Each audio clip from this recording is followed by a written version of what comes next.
other people, and but it's,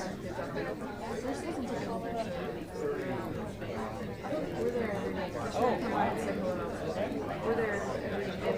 I was gonna say, so do you actually go to all the games? Yeah. Do you try and sell the tickets? We didn't realize we were going or something.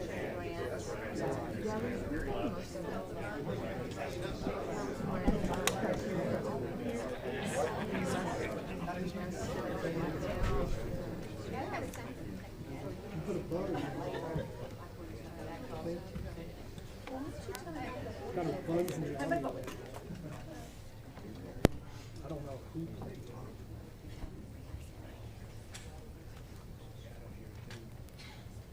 Well, good morning, everyone. We'll go ahead and get started. I'm U.S. Attorney Trent Shores here in the Northern District of Oklahoma, and I am so proud to be joined this morning by men and women from our law enforcement community, as well as a couple of prosecutors, District Attorney Steve Kunzweiler and State Attorney General Mike Hunter. We are here this morning to announce and unveil Operation Alpha. This is an ongoing operation that has been a part of our Project Safe Neighborhood initiative. The idea behind Project Safe Neighborhood is to make our streets safer through the targeted enforcement of violent criminals, in particular those that possess and use guns to commit crimes against our community. Working together as a team, I can tell you this operation has been extremely successful. We are looking forward to seeing a precipitous reduction in violent crime in our community, and I will tell you this, we are just beginning. Operation Alpha began in mid-April, and we just recently concluded phase 1 here in mid-June. Tulsa Police Department, the Tulsa County Sheriff's Office, the ATF, the FBI, DEA, Homeland Security, the United States Marshals, the Office of the Attorney General for the state of Oklahoma, Tulsa County District Attorney Steve Kunzweiler's office, all joined forces to participate in this initiative. Since January, we've all been working on Project Safe Neighborhood, and we filed 42 cases federally against violent felons who used guns and possessed guns. But with Operation Alpha, it was a little bit different. We used crime mapping technology to target specific areas in the city of Tulsa within the Northern District of Oklahoma where we saw high crime rates. With strategic targeted enforcement, we would then put law enforcement resources into those areas and saturate it with uniformed police officers, as well as members of the Tulsa Police Department's Special Investigations Division, in particular the gang unit. They were paired with federal agents from the U.S. Marshals, from the FBI, from the DEA, and from the ATF, and together what we saw was an incredible law enforcement initiative. There were approximately 175 felony arrests in the 60-day period. There are now 36 cases in the pipeline in the federal system under prosecuted or that have already been indicted involving violent felons out of our Operation Alpha target area. I should note that our target area for phase 1 was in the Mingo Valley Division, and approximately 21st and Garnett was the focus area. We are hoping that this will result in a reduction, of course, in violent crime, and that's going to lead, of course, to not just safer streets, but a community where we have safer schools, where parents don't have to worry about their children playing in the streets because of stray gunfire, where businesses can thrive because customers aren't afraid to patronize those stores. We believe that out of those 58 gun-related contacts, that we are going to be able to hold accountable those individuals. We will remove guns from the streets from people that should not be possessing them and who are causing the problems in our community. Operation Alpha targeted alpha criminals. Think of alpha criminals as the most aggressive, the ones that are causing the most problems, the ones that lead others into the criminal world. That is who our target is. I thank you very much for coming today. We're going to open the floor to questions after some of my colleagues have had the opportunity to address you. I'd like to ask one of our primary partners, Chief Chuck Jordan of the Tulsa Police Department, the leader of Tulsa's finest, to take the podium. Well, I'm just going to throw a few numbers at you, which are kind of impressive for a 2-month operation. As Trent said, there were 174 felony arrests. In addition, there were 124 felony warrants served. We seized 106 firearms. That's a pretty big deal in a 2-month period. 80% of those were, I'm happy to say, were seized by my own SID and gangs unit. They did an outstanding job. They were very proactive. As you know, there was even an officer-involved shooting in one. One they had to recover after it was shot at them. So I think we're certainly going after the right people, targeting the right people. This collaboration is such a force multiplier. It's just amazing to me what we've, in this collaboration with everybody, what we've been able to accomplish with this. We used a lot of overtime. However, that overtime was paid by the Attorney General's office in the state of Oklahoma. So everybody is pitching in and helping in this operation to make our city and our streets safer. And I will go on and say, just as Trent did, we're not done. This was the second major operation we've had in the past 8 months, and there's another one coming again. We're going to continue to identify hotspot areas, identify areas where people are becoming victims of violent crime, and we're not by any stretch of the imagination done yet. So thank you all for coming. Chief mentioned the officer-involved shooting. It's a pretty humbling reminder that the men and women of the Tulsa Police Department are out there every day risking their lives to protect our families, to protect our community. There is, I know, a lot of thanks from members of the community, and I know members of my office as well that sincerely appreciate the efforts of the Tulsa Police Department's gang unit in particular, and SID, as well as all the patrol officers that were in that Mingo Valley Division who really helped us make this a success. District Attorney Steve Kunzweiler. All right, so one of the things I want to speak to is the courage of the men and women in law enforcement who are part of this operation, and we just already heard about that officer-involved shooting. There's nothing more frightening, I think, to anybody in the community to know that we have men and women who are putting themselves and their lives at risk in order to protect our community. So my thanks goes out to that law enforcement community for their commitment to protecting us all. This is a good and joint collaboration, but my message is pretty simple to two groups of people. For the folks that are the targets of Operation Alpha that we've already gotten, there's more out there, and we're coming after you. We are coming after you. And for the people who are in those communities, if you're watching the news tonight or today, you know that we're trying to get into your community so you can live the lives that you want to live for yourselves and for your children. And so we're going to put brave men and women out there, and they need to know. They need to know where the threats are so that we can rid that threat out of your community. And as we said, this isn't stopping.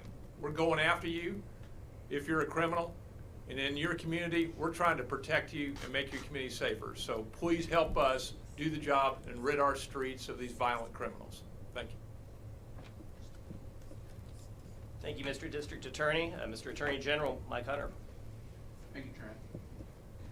Good morning, everyone.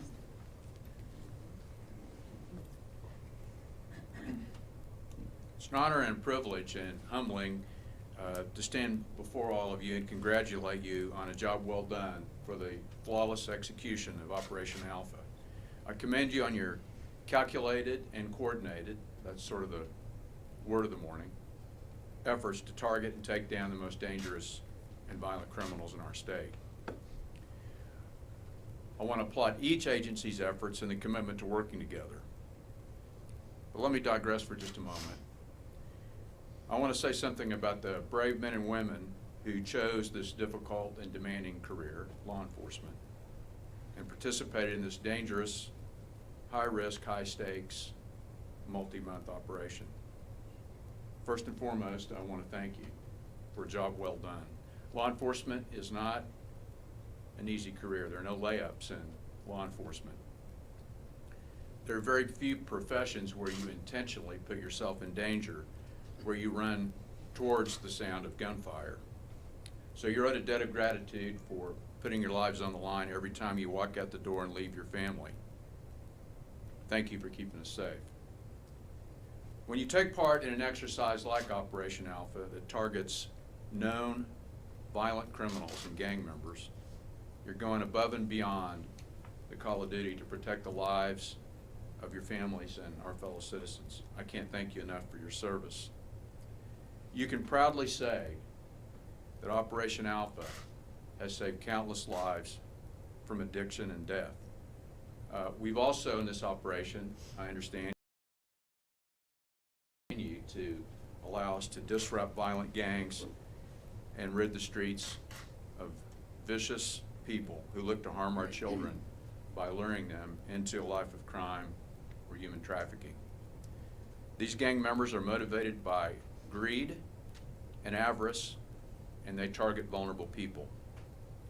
Their evil activities, whether dealing drugs, weapons, or other deviant behaviors, are wreaking havoc on our society and communities. Just a couple of months ago, when I joined Chief Jordan and the Tulsa County DA, Steve Kunstweiler, to announce first-degree murder charges on an alleged drug dealer for the overdose death of a young woman, Steve, I join with you in a similar message today. We are coming after you. If you choose to deal in illicit trades that are essentially killing Oklahomans, we are going to put you behind bars and prosecute you to the limits of the law.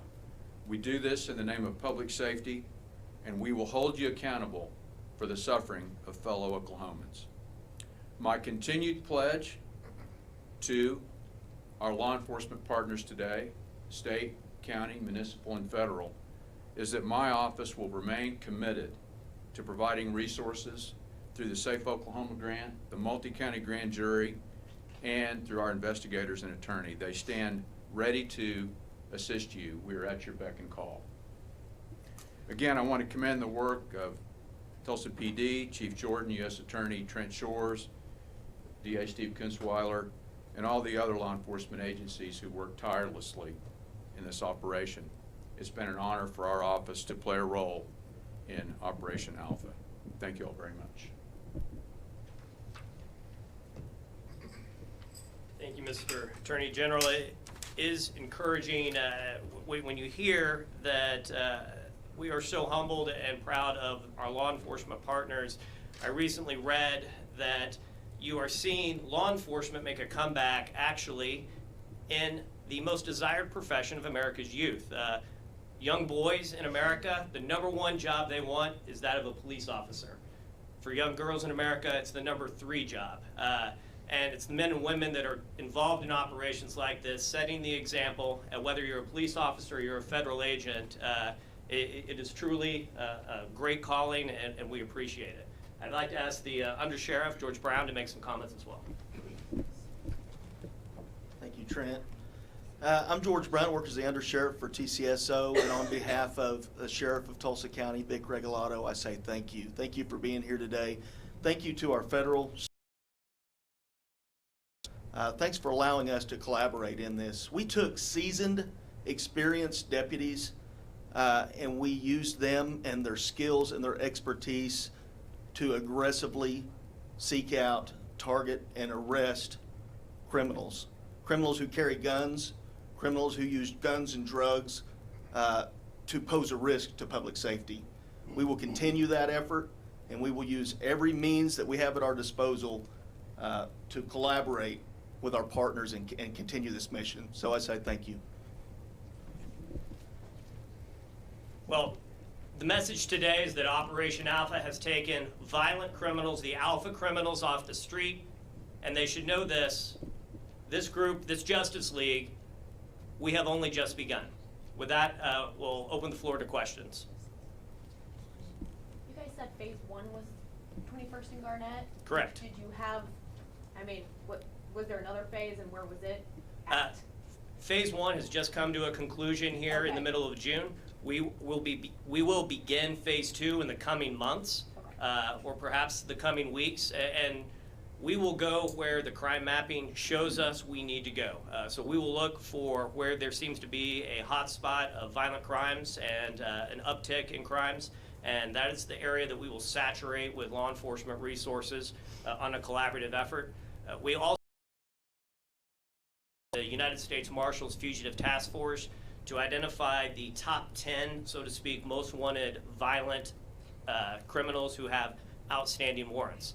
We did that as a part of this operation, and the men and women associated with those fugitive warrant task forces, I know were extremely successful in not only identifying, but being able to apprehend those individuals who had outstanding warrants. Very proud of the work that they did as well as a part of this operation. Do you have an estimated total cost of the operation?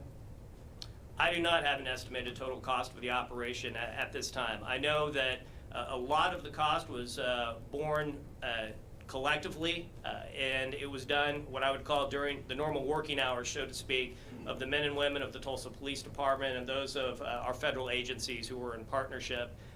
With regard to the overtime costs, I would have to defer to Chief or Attorney General Mike Hunter, because I know that the grant that came from the State Attorney General's office was crucial in assisting us to be able to be successful in having around-the-clock enforcement as we saturated the target area. I don't know if you have any additional numbers on that. I do not have any numbers available right now, but the vast majority of it was paid out of the Safe Oklahoma grant provided by the Attorney General's office. Will the state of Oklahoma continue to fund the other phases of this operation? And will it expand to other parts of the state? The legislature gets a lot of criticism these days, but I want to give a shout out to the commitment that they've made to the Safe Oklahoma Grant Program over successive years. Our support for that has been manifested on a regular basis as well. I mean, we're looking to be able to deploy $2 million a year through the legislative appropriation to our office. So the answer is we'll continue to work with the legislature to ensure that the Safe Oklahoma grants continue to flow to TPD and other law enforcement entities around the state. And we're proud to partner with the state AG, and we'll tell you that the United States Department of Justice is committed as well to continuing Project Safe Neighborhood. This is not just a Northern District of Oklahoma initiative, it is a statewide, it is a nationwide initiative. Our local operation we called Operation Alpha because we are targeting the alpha criminals. But the United States Attorney's offices in the Western District of Oklahoma, based out of OKC, and the Eastern District of Oklahoma, based out of Muskogee, they also are in the process of implementing Project Safe Neighborhood to target violent felons and criminals using guns in those communities. And I think what you'll see is similar results throughout the state. And hopefully, our ultimate goal is a reduction in violent crime throughout the state. Would you say that part's been successful? I mean, we did it 8 months ago with that operation, or somewhere in last fall with that operation, and then now Alpha. Have we seen a reduction in violent crimes? Between the first two, I guess. Let me first say to the target area where we are right now, I think the sample size of just 60 days is too small yet to determine whether or not we're going to have a long-lasting reduction in violent crime. Experience tells us when similar initiatives have been put into place in other cities and communities around the country, there has been a very clear reduction in violent crime. Between Blue Thunder, which was the initiative we did last fall, and Operation Alpha, I think what you will see throughout at least the city of Tulsa, and Chief, maybe you can talk a little bit about this, is an overall reduction in violent crime. In particular, I'd point to the homicide rate in the city of Tulsa.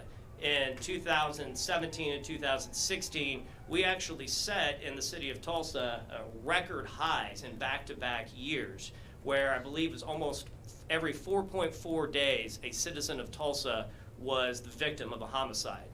We are way ahead of that number this year, as I understand, and again, that is not just a part of this initiative, that is, I think, in big thanks to the good work being done standing on the stage. And Chief, if you have anything to add to that. First, I'd like to clarify way ahead of that number. We're at 19 homicides Every one of those homicides is tragic. Every one of those we take seriously, but compared to a year earlier, when we were at over 40 homicides, it's making a difference. Our aggravated assaults are down. Overall, our Part 1 crimes are about 17% under what it was the year before. So, you know, we've targeted a specific area, but that makes a difference all over town. These folks don't just stay in that area, these criminals. We catch them in that area, but they're committing crimes other places too. So, you know, the gun crimes are a big deal. I'm a Second Amendment supporter, and I think anybody that is also supports people who shouldn't have guns not having them. And there's no better agency to go to help us with that than the ATF, and they've been phenomenal about prosecuting these cases and helping us with the new NIBINS program where we're looking at shell casings. This has been a big part of our success, and like I say, we're going to continue to do it. But it has made, we've seen a nominal difference in the actual target area, and again, that's a very small sampling, both geographically as well as time spent there. But I think what we look what's happening all over the city, I think we've had some pretty good impact. Did you see an uptick in Hispanic gangs in that area because it is a large Hispanic area, or was it crimes against Hispanics that drew it to you? Well, there's crimes against everybody. There's stuff happening internally within the Hispanic community. We did not, and correct my gang guys, correct me if I'm wrong, we did not see a lot of Hispanic gang problems. A lot of our issues that came out happened in the motel areas. That's where we're dealing dope, that's where we're seeing prostitution, that's where we're seeing gun deals, that's where we're seeing people carrying guns. Our one officer involved shooting happened in a hotel or motel parking lot. The Hispanic factor did not play into this operation whatsoever. It was not a huge part of it.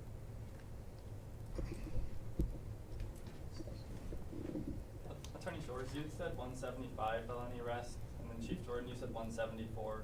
I just wanted to clarify which it was. 74. Approximately 175. I think it was 174 arrests.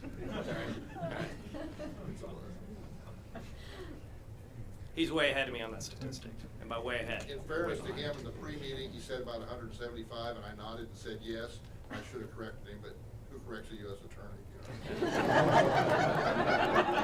Have you met Mrs. Shores? If there's no further questions, I know several members of our law enforcement community are available for one-on-ones.